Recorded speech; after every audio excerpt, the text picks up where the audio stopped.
When we talk about modern warfare, one of the most defining shifts we've seen is the move away from proximity. Conflict is no longer limited by geography in the way it once was. You don't need to move large numbers of troops across borders to exert pressure. You don't even need to control territory in the traditional sense. Increasingly, power is projected from a distance, and precision strike systems, particularly ballistic and cruise missiles, sit at the center of that transformation. These systems fundamentally change the relationship between distance and vulnerability. Ballistic missiles, by design, travel long distances at high speeds, following a trajectory that takes them outside the atmosphere before re-entering toward their target. Cruise missiles, on the other hand, operate within the atmosphere, flying at lower altitudes, often with the ability to maneuver and adjust their path mid-flight. The technical differences matter, but what matters more strategically is what they allow states to do. Strike targets far beyond their borders with a level of accuracy that was once unimaginable. And that accuracy is not just a technical achievement, it is a strategic one. Precision changes the logic of warfare. In the past, long-range strikes often meant indiscriminate damage.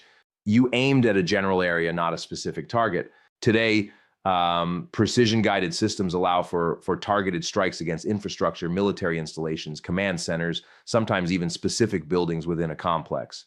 This creates the perception of controlled force, the idea that you can escalate without unleashing total destruction. But that perception is complicated, because while precision reduces uncertainty in targeting, it does not eliminate uncertainty in consequences. A single missile strike, even if technically precise, can carry political, psychological, and strategic ripple effects that extend far beyond the intended target. It can signal intent, provoke retaliation, and shift the trajectory of a conflict in ways that are difficult to predict. This is where the psychological dimension becomes critical. Missiles are not just weapons, they are messages. When a state launches a missile, it is not only attempting to damage a target, it is communicating capability, resolve, and willingness to act. It is shaping perception both for its adversary and for a broader audience. The act itself becomes part of a larger strategic narrative. And that narrative matters, because in modern conflict, perception often drives behavior as much as physical outcomes. A successful strike can alter calculations. It can reinforce deterrence, or it can challenge it. It can demonstrate strength, or it can invite escalation. So, the use of precision strike systems exists within a delicate balance. On one hand, they offer a way to project power without full-scale engagement. They allow states to act at a distance, to impose costs, to signal intent, all without committing to ground operations. And this can make conflict more controlled, at least in theory. On the other hand, they lower the threshold for action. When the cost of engagement is reduced, when you can strike without risking large numbers of personnel, the decision to use force can become easier. And when multiple actors possess similar capabilities, the risk of escalation increases because each side has the ability to respond quickly, precisely, and from a distance. This creates a kind of strategic compression. Timeframes shrink, decisions must be made more quickly, the space for de-escalation becomes narrower, and in that environment, miscalculation becomes more likely. There is also an important shift in what we consider to be a front line. In traditional warfare, front lines were geographically defined. There were clear boundaries between areas of engagement and areas of relative safety. Precision strike systems blur those boundaries. Infrastructure deep within a country, power plants, communication hubs, transportation networks can become targets. The distinction between battlefield and homeland becomes less clear, and that has broader implications.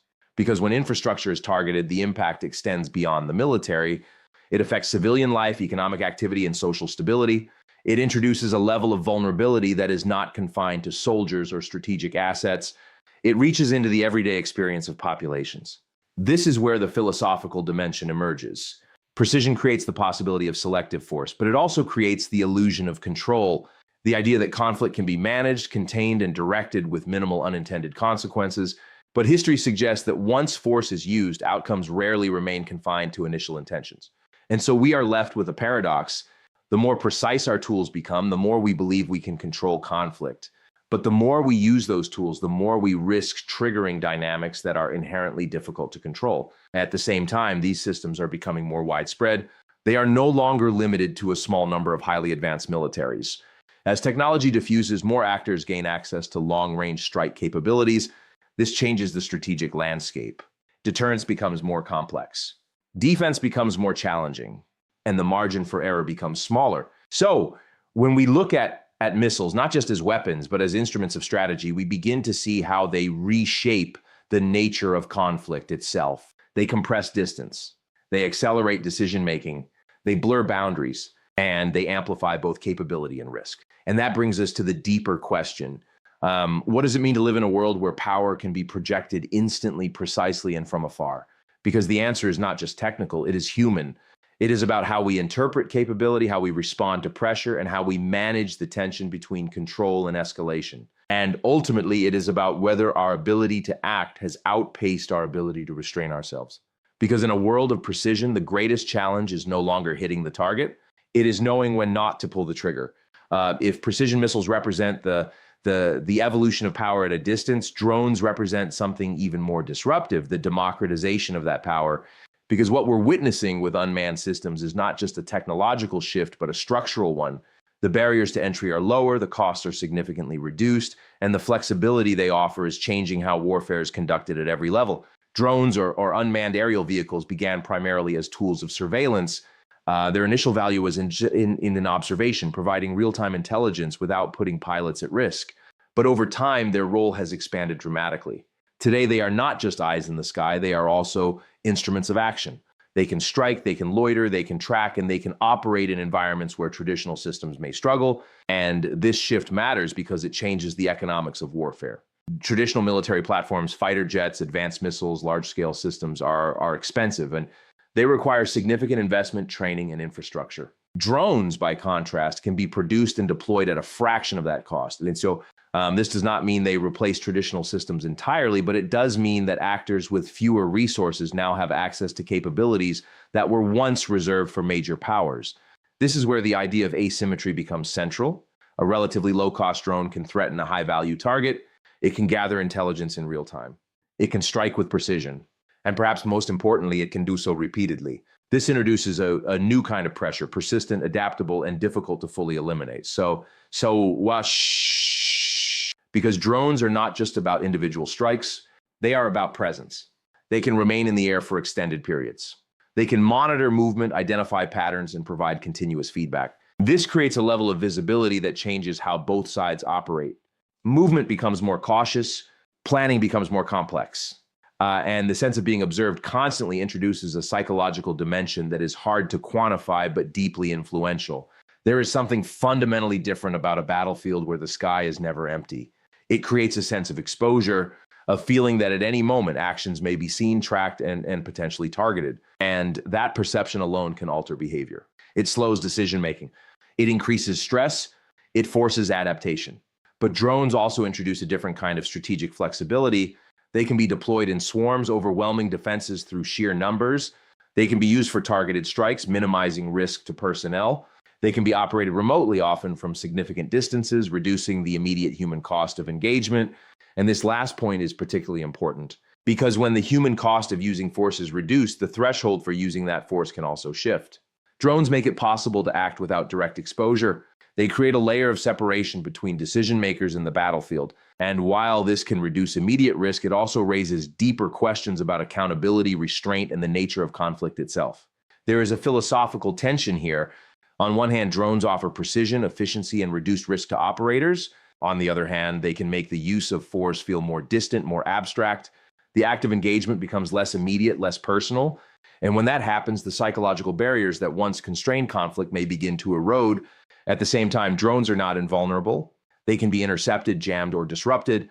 As their use has expanded, so too have countermeasures. The electronic warfare, signal interference, and advanced air defense systems are increasingly focused on neutralizing these threats. This creates an ongoing cycle of adaptation. Each advancement in drone technology is met with a corresponding effort to counter it. And that cycle is accelerating because drones evolve quickly. They are modular, adaptable, and often easier to upgrade than larger systems. Innovations can be implemented rapidly, tested in real-world conditions, and refined. This creates a dynamic environment where the balance of advantage is constantly shifting. But perhaps the most important aspect of drones is not just what they do, but what they represent. They represent a shift from concentrated power to distributed capability. In the past, military strength was often centralized. Large platforms, centralized command structures, clearly defined hierarchies, and drones enable a more decentralized approach. Smaller units can operate independently. Capabilities can be distributed across multiple actors, and influence can be projected in ways that are less predictable and more diffuse. This has implications not just for tactics, but for strategy. because when power becomes more distributed, control becomes more complex, coordination becomes more challenging. And the lines between state and non-state actors can blur. Drones can be used by militaries, but also by groups that operate outside traditional frameworks. This expands the range of actors who can influence the battlefield. And with that expansion comes increased uncertainty. Who is responsible? Where is the command structure? What is the threshold for escalation? These questions become harder to answer in a drone-dominated environment. So when we think about drones in the context of modern warfare, we are not just looking at a new tool. We are looking at a shift in how power is accessed, applied, and perceived. They lower barriers. They increase persistence. They blur boundaries. And they reshape the relationship between cost and impact. And all of this feeds into a broader transformation, a move toward a form of conflict that is more continuous, more distributed, and in many ways more ambiguous. Because when the tools of war become more accessible, the nature of war itself begins to change. It becomes less about decisive moments and more about sustained pressure, less about clear victories and more about ongoing adaptation. And that leaves us with a critical question. In a world where drones make power more accessible and conflict more persistent, how do we maintain control? Because the challenge is no longer just about having the capability, it is about managing the consequences of a world where that capability is everywhere. And in that world, the real risk is not just escalation. It is normalization, the quiet acceptance of constant low-level conflict as the new reality. If missiles and drones represent the expanding reach of offensive capability, then air defense systems represent the effort to restore balance, to create protection in a world where threats can arrive quickly, precisely, and often without warning. Because as offensive technologies evolve, so too must the systems designed to stop them. And in many ways, the effectiveness of air defense determines not just military outcomes, but the resilience of entire societies. Air defense is, at its core, about time and detection, the ability to identify an incoming threat early, track it accurately, and respond within a narrow window. This requires a layered system, radars, sensors, command networks, and interception platforms all working together in real time. It is not a single piece of technology, but an integrated architecture. And that architecture must function under pressure, often within seconds. This is what makes modern air defense both powerful and fragile. Powerful because when it works, it can neutralize threats before they reach their target. It can intercept missiles mid-air, disrupt drones, and protect critical infrastructure and population centers, but fragile because it depends on coordination. A failure in detection, communication, or timing can create gaps, and those gaps can be exploited. There is a fundamental asymmetry here. Offensive systems need to succeed only once to have an impact. Defensive systems need to succeed almost every time. That creates a constant pressure on defenders to maintain near-perfect performance in an environment that is inherently unpredictable. And this pressure is not just technical, it is psychological. For those operating these systems, the stakes are immediate and tangible. Every incoming signal represents a potential threat. Every decision must be made quickly, often with incomplete information. The margin for error is small and the consequences of failure are visible. But the psychological dimension extends beyond operators. Air defense systems shape how populations experience conflict. When they are effective, they create a sense of protection, a belief that threats can be managed, that the system is holding. This can sustain morale, maintain stability, and reinforce confidence in leadership. But when they are overwhelmed or breached, the effect is immediate and profound. Because air defense does more than intercept weapons, it manages fear. In a world where missiles and drones can target cities, infrastructure, and civilian areas, the presence of a defensive shield becomes part of the social fabric. It influences how people live, how they move, how they perceive risk. It becomes a form of psychological infrastructure as important in some ways as the physical systems themselves. And this brings us to a deeper layer of the conversation. Air defense is not just about stopping attacks. It is about preserving normalcy in abnormal conditions. The ability to keep transportation systems running, to maintain power grids, to allow economic activity to continue. All of this depends in part on the effectiveness of defensive systems. When those systems hold, life continues even under threat. When they fail, disruption spreads quickly. But maintaining that defense is not easy. As offensive systems evolve, faster missiles, more maneuverable trajectories, swarms of drones, defensive systems must adapt. This creates a constant cycle of innovation and counter-innovation. Each side seeks to outpace the other, to find vulnerabilities, to exploit gaps, and increasingly this cycle is defined by saturation. Instead of relying on a single highly precise strike, attackers may deploy multiple systems simultaneously, missiles, drones, decoys designed to overwhelm defenses. The goal is not just to penetrate, but to exhaust.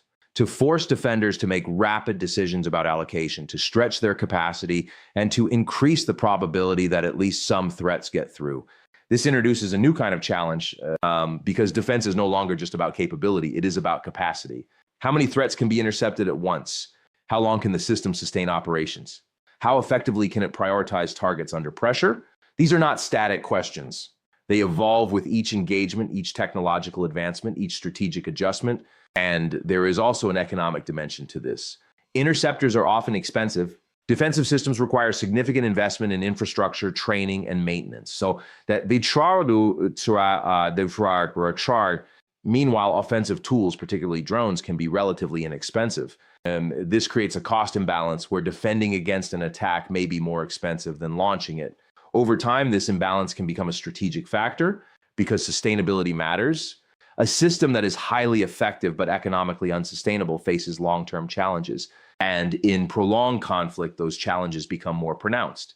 So we are left with a complex equation. Air defense must be technologically advanced, operationally efficient, psychologically reassuring, and economically sustainable all at the same time. And that is a difficult balance to maintain.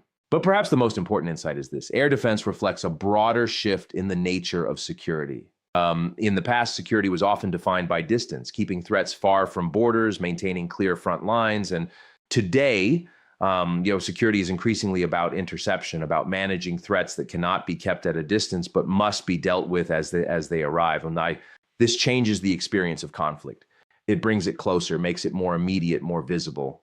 It turns defense into an active, ongoing process rather than a static condition. And in that environment, resilience becomes as important as strength. The ability to absorb pressure, to adapt under stress, and to maintain function despite disruption, that is what defines effective defense in the modern era. So when we think about air defense systems, we are not just thinking about technology.